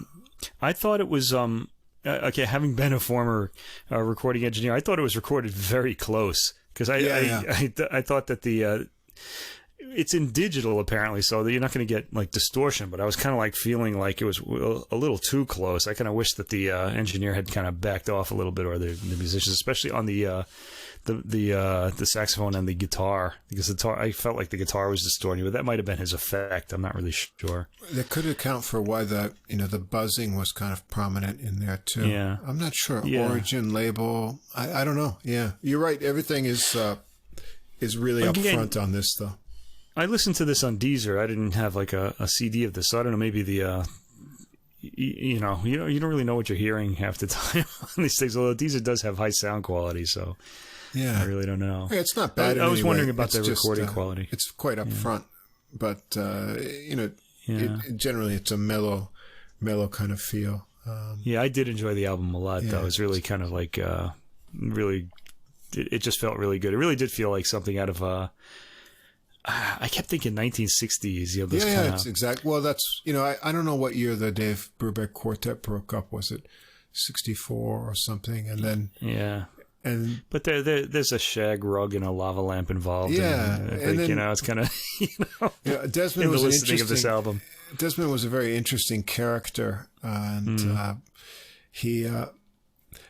I think he ended up dying from lung cancer, and to which he made some remark, I actually thought my liver would get me or something like that, Right. But after that, he came back with this series of, recordings on his own, as I mentioned, with Jim Hall at the start. But these sort of the Jim Hall and his personality really created that mood. And then you add in the bossa nova craze that kind of happened at that time. So throughout the 60s into the early 70s, there are some great Paul Desmond recordings when you're ever in that cool mood. Actually, it was after I had listened to this, I wanted to go back and hear the original. So we had a rainy Sunday afternoon today. And so I put some of that on in the background. And one of the great things about the missus streaming. and I did some bossa nova dancing up on the second floor there, so that was kind of... That is the great thing about streaming. You have all these like forgotten albums just at your disposal. They're usually on there too. It's really amazing. So that was good. Yeah, and so that's an interesting kind of journey back in time. And then we go up to the modern day for the next album. Not a tribute, but this is kind of interesting. The title, All Things Are. Yes, it sounds very Buddhist and existential type of title. Yes. Maybe it's just missing a few words, but this is another album on the Smoke Sessions Records. It's the leader is Kevin Hayes, but it features Kevin Hayes, Ben Street, and Billy Hart. Kevin Hayes seems to be an interesting kind of guy. He's a Grammy Award-winning jazz pianist, composer. He's also a singer-songwriter who's released an recording of his own songs and singing also on those tunes, and he's received a lot of press, New York Times, Downbeat magazine, and so forth. He's been a guest artist with lots of people. He recorded with Nick Brignola, Chris Potter, Joshua Redman, Nicholas Payton, among others. He did a piano duo project with Brad Meldau, modern music on None Such, and he's also been on tour with James Taylor, Sonny Rollins, John Scofield, Joe Henderson, lots of different players. And so he's got his hands in lots of different projects. I'm told that, let's see, what is it? 2000. I looked for this one. I can't find it on streaming, but he released a recording called New Day, which is actually a track on this album, one of his originals. But he performs his own songs, and he does a performance of the Jimmy Webb's Highwayman, which I really want to hear because I want to see that other side of his personality. And also, just this year, if you look, he's done an album with some other musicians that are all jazz versions of Led Zeppelin songs. Wow. So, I can't even imagine what that would sound like. Yeah, those are really hard to How does Led Zeppelin sound when it's jazzed up? I did hear a really cool immigrant song, though, actually. Yes. In a yeah, brass. You sent that one to me. I sent that to me. And Immigrant wow, Song... this is like completely transformed. Immigrant Song is on that recording as well in a jazz version, so... Yeah, that song doesn't seem to lend itself to jazz, but oddly it does. I guess people have a better imagination than I do. Never know. I don't know. So I like to think I do, but anyway. We've got... have a good imagination. A kind of intergenerational recording. Bassist Ben Street and drummer Billy Hart, who I think had just turned 80 on this recording or something. So he certainly doesn't sound like it. Got a mix of different tunes here. The first one is New Day. As I mentioned, it gets a nice loose feeling to start out, kind of an even gospel beat feel to it. And after the melody, the piano kind of diverges into a free time passage. And then back to the groove, and Hayes starts to open up. There's a lot of vocalizations in the background, actually through the whole recording. I don't know if I guess it's Hayes. They're kind of yelling encouragement to each other or something. Yelling encouragement. Not quite as, distracting as Keith Jarrett or something like that. But well, he's talking to himself. I think he's just moaning or something. These guys actually seem to be talking to each other. Yeah, and he does some blues lines and also sort of outside the chord phrases intermixed. Then things suddenly get quiet and back to a kind of piano-only interlude on the melody, and then back to the beat and the finish. So you get this, from the first track, you'll get the loose sort of framework of this recording. Number 2, Elysia is a hypnotic intro to a minor melody, and he improvises over this, freely changing the mood at will. It goes from slow lines, fast runs, chords. He's a very immediate player. He change on a dime what he's feeling and goes into. Then the tune sort of mellows out into a nice bass solo and returns to the piano, and the solo kind of reaches a soft and pretty ending. Track 3 is called Unscrapulous, which is an interesting I wonder title. what that means. Well, it's a dismantling of Scrapple from the Apple. Scrapple from the Apple. Yeah, okay. Which you'll hear it getting taken apart here, and is done in a very spontaneous way. It's a lot of fun. 4, For Heaven's Sake, nice piano intro, and then Hayes shows a real tender ballad touch here on this jazz standard. There's lots of space in his playing, very melodic lines. He doesn't waste notes, and it's really beautiful to the end. Well, I noticed as a pianist, he has a very light left hand. His right hand is really dominant with what he's doing. He's almost sort of kind of feigning things with his left hand sometimes, but it matches the way he plays. 5 is... Well, I just want to say that particular track is the midpoint of the album, so it takes a little departure from the rest. Yes. I kind of like when they do that. They put that kind of creamy center between the Oreo cookie. Yeah, exactly. It's very creamy and tasteful. He shows you a different side of his personality, which it's doesn't kind of like come the out oyster in the shell, on the rest because of the really spontaneous nature of this recording, which I'll get to when I get to the end here. 5 is All Things Are, which is sort of an existential reduction. That's how I describe it, of all the things you are. You'll recognize the chord progression, but Hayes sort of plays on the outskirts of the original melody, and then a really imaginative piano solo. But they bring it all back into the melody, which has some interesting drum solo breaks there. So it's a very familiar song that's been recorded by so many jazz musicians, but you find something new and distillation of it. And that is, of course, the title track. So yes. Okay. 6, Sweet Caroline, but not Neil Diamond. This has got the... That was confusing. I was kind of looking for that Neil Diamond melody, but no. Yeah. This got a bass groove intro with a funky, bluesy piano melody. The piano kind of moves the harmonies around in these waving outside lines while he keeps the funk and rhythm with these left-hand cadences here. Get a nice digging bass solo, and then an intense piano exploration free from the harmony. And then it slips back into the funky groove. So this is sort of a kind of dirty digging tune to go into. 7 is Twilight. And this has got a nice bass intro. The piano enters with these high chords and short phrases, and a melody kind of emerges over some nice drum brushwork. And here again, you'll notice the light left hand that he has, and then things pick up with the exploration and the piano solo, tasty, very woody bass solo, and the piano comes back for the melody, and rather quiet ending to close out the album.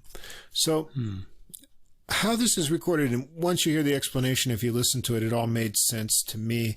So you've got 3 guys from different generations here, and this is the first time they've ever played together as a unit. And this recording was done after a single rehearsal. So what they're able to do here comes not only from their musicianship, but a sort of shared concept and the relationship that they get here. And this is from the Smoke webpage. This is from Hayes, quote, "This is the way I like to play. As someone who loves improvisation, I do my best not to repeat myself. I like the unplanned, and I tend not to be directive. These musicians already have a direction, which tends to be open. This isn't a free trio. We're not playing free jazz, but we're playing with the tabula rasa spirit, with as little as possible figured out other than the bare bones." And I think that describes what you hear here. If you like kind of jazz that happens with as little arrangement and predetermined structure as possible, and you want to see what talented guys can do, with just calling a tune that they all know or an agreed framework with some kind of structure, that's exactly what you hear here. They're the kind of musicians who can take an idea and trust that they're going to be able to work with that and play off from what they each contribute to that, recipe, never having tasted it before. And so you get this great spontaneity, quick turns into unexpected territories, new explorations. That all happens in this album. It sounds really, really fresh on all the tunes. And so it's very creative, spontaneous playing with a high level of musicianship. And I enjoyed it.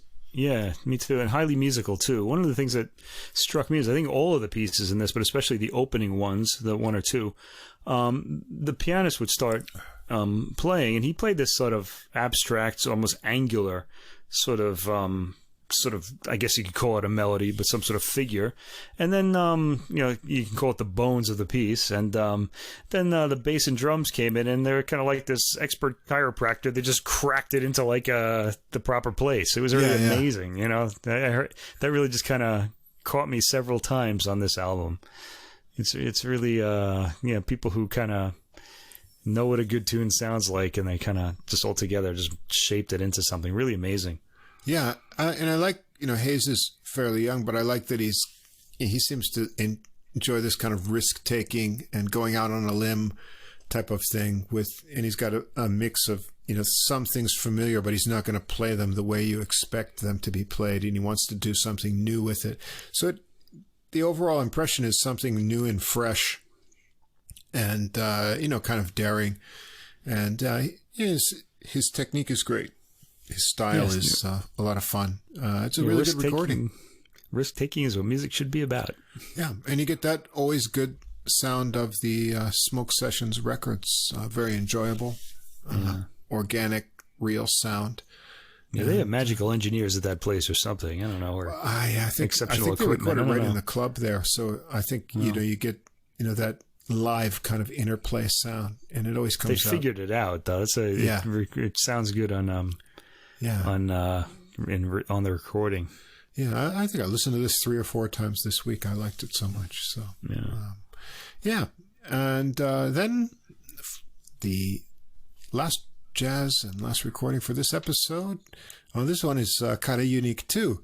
This is our Latin jazz pick, and this is by Alex Conde, and it's Descarga for Bud on the Seda Jazz Records. And this one is really unique. It really is. Too. This is Alex Conde. He's a highly acclaimed pianist from Valencia, Spain.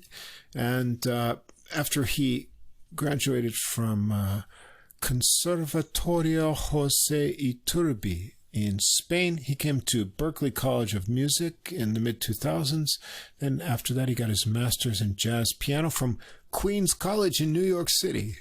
And I remember Queens College. Yeah. I didn't go there, but and so he's performed around the U.S. and abroad, from Blue Note in New York City, Panama Jazz Festival, and he's got a number of albums, 5 albums as a leader, actually. And this work here is a second in a series. I believe his earlier one was Descarga for Monk. So yeah, I actually downloaded that, listened to that as well. Yeah. I was kind of curious about what that would sound like. And so what he's doing here is taking jazz works and kind of mixing them with his flamenco Spanish background. And not only that, but other Latin music type of influences. And so what you get here is kind of a reimagining of one of jazz's most great piano figures, Bud Powell, here on these 9 tracks.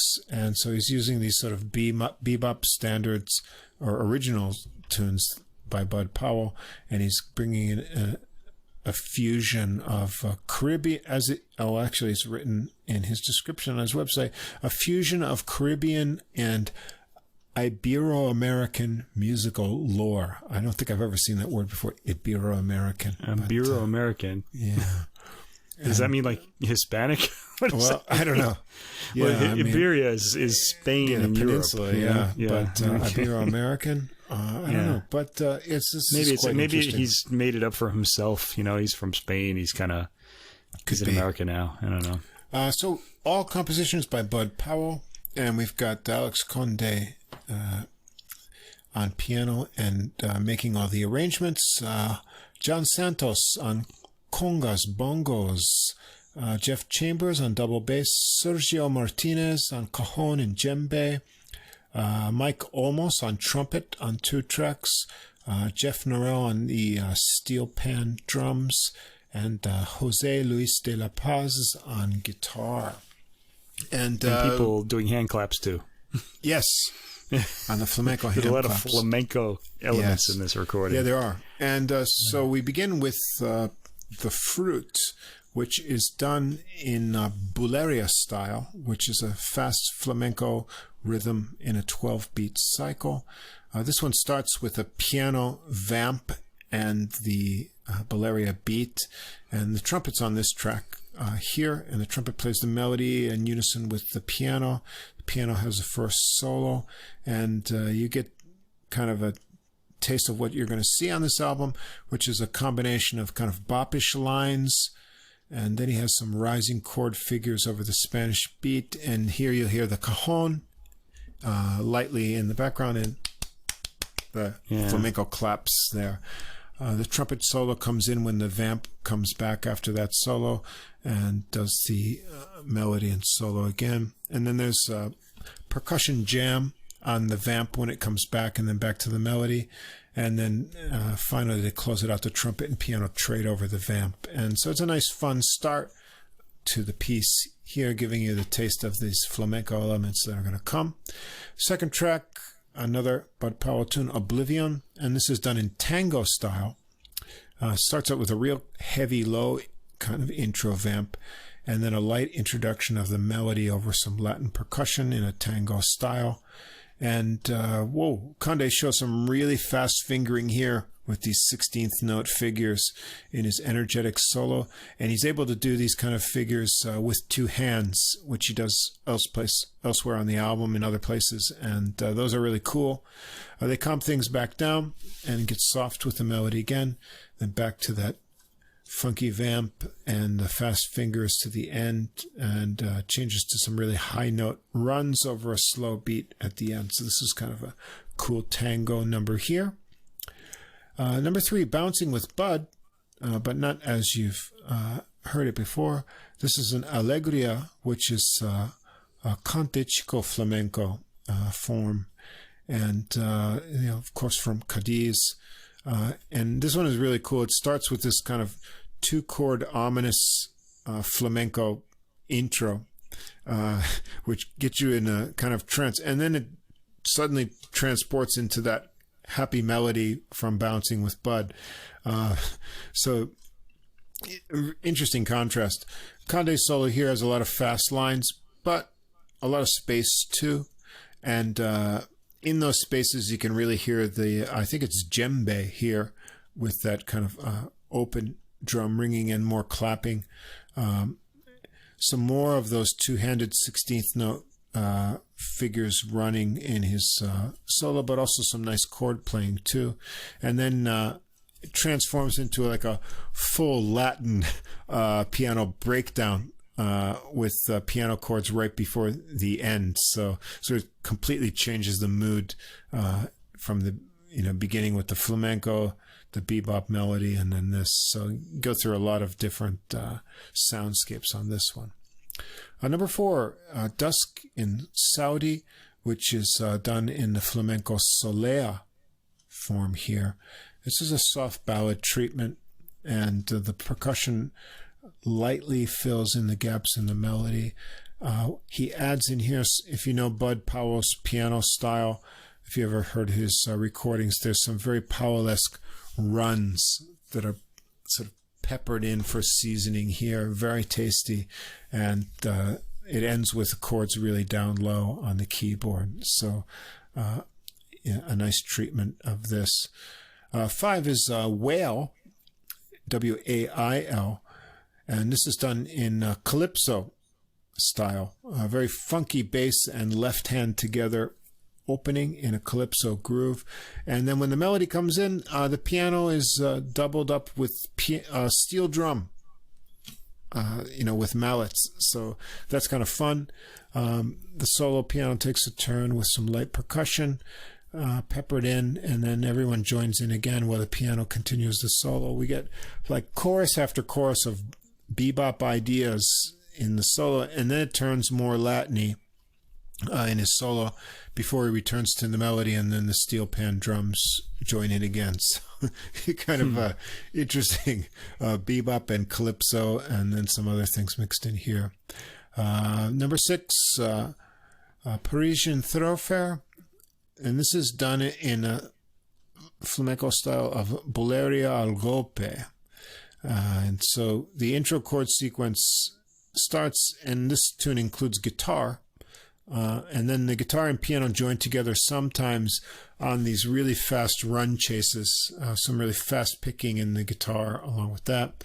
And then there's kind of contrasting sections of funky guitar strums and funky piano chords, and a kind of curious, a very short and quiet guitar solo also in here, and then back to a piano solo before it fades out. Track 7 is called Hallucinations, and this is sort of a more, I don't want to say generic, but maybe what we expect more from modern Latin jazz. We have a happy melody with lots of twists and these really well-defined cadences. Piano solo starts kind of softly and goes along with some syncopation and also some bluesy seasoning as he builds into faster lines. And then we get a big chordy climax before an electric bass solo, and then the piano returns for another time around the melody and repeats the final phrase until we get to the end.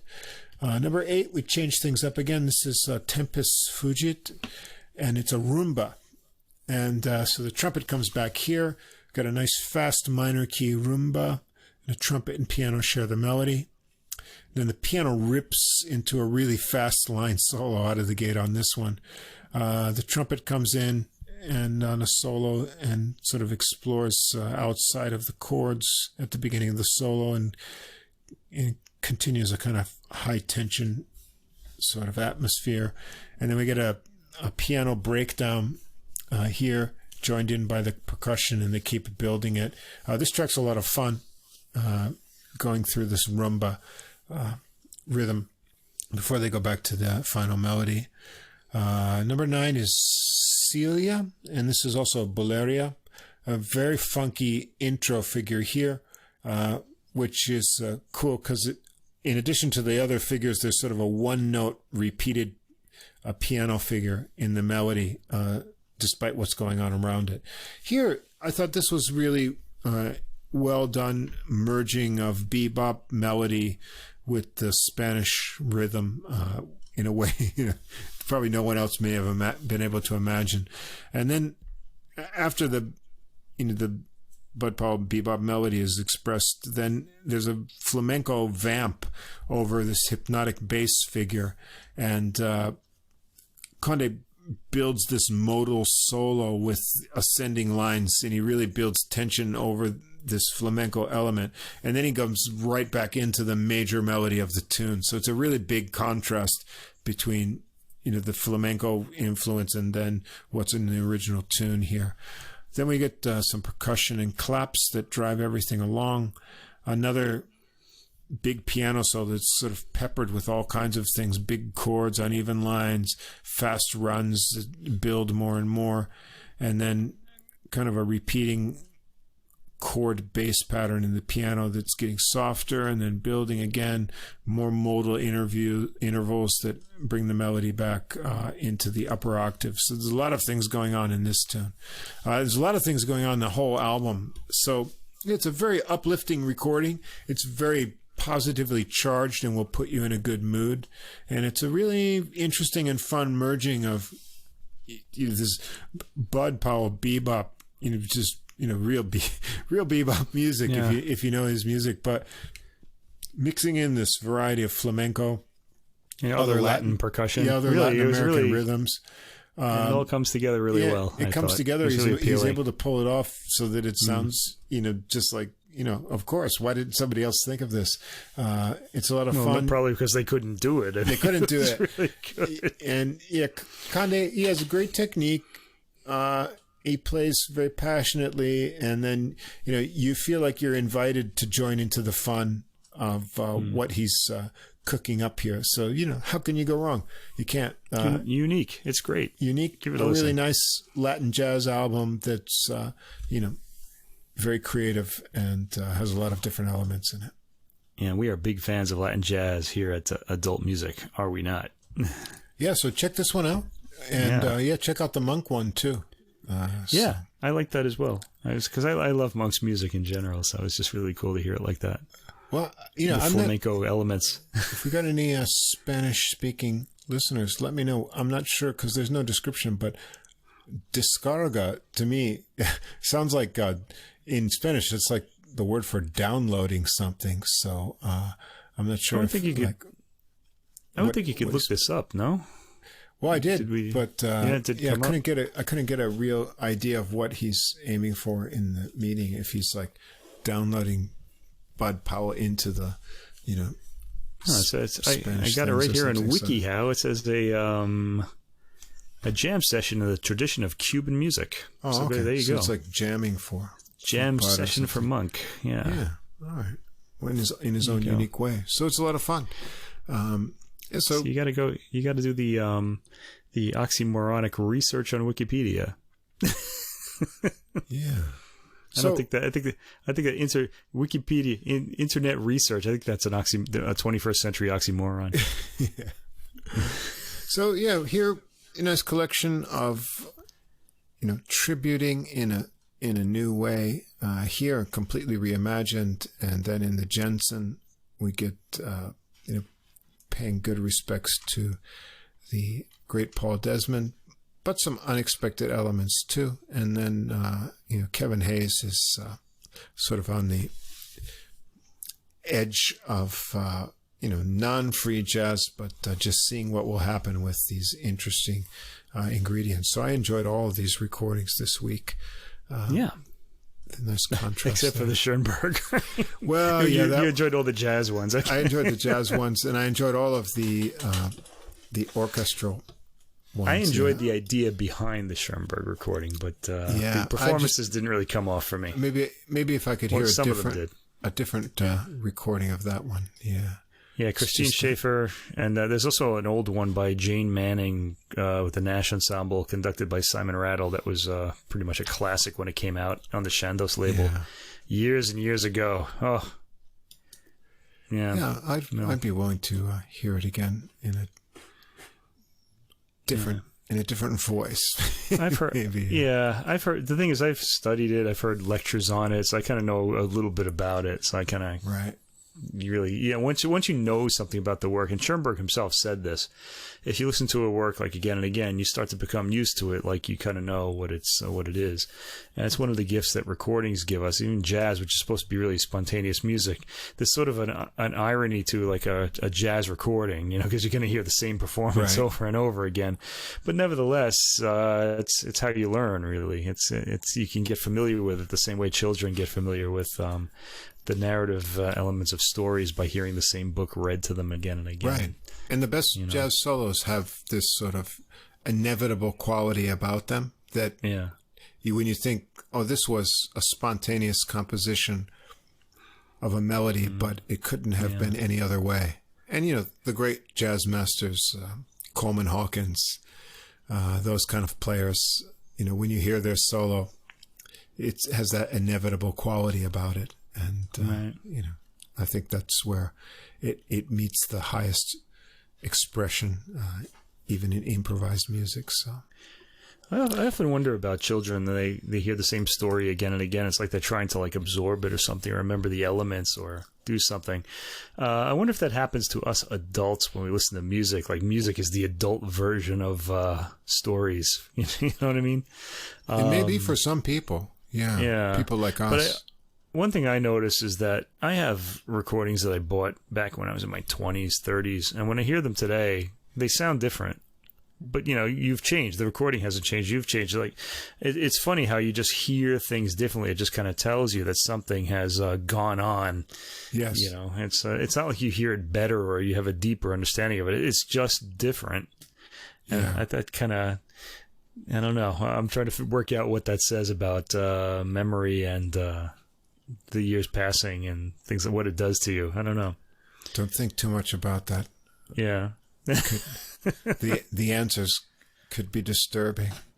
Well, pretty soon it'll just all be over. So no, but it doesn't. Before that, we have a lot more music to listen to, and there might be music afterwards too. We don't know, but at least we'll get to hear it on recording before that. We've got to listen to as much as we can while we're here, and indeed, and enjoy. Share those observations.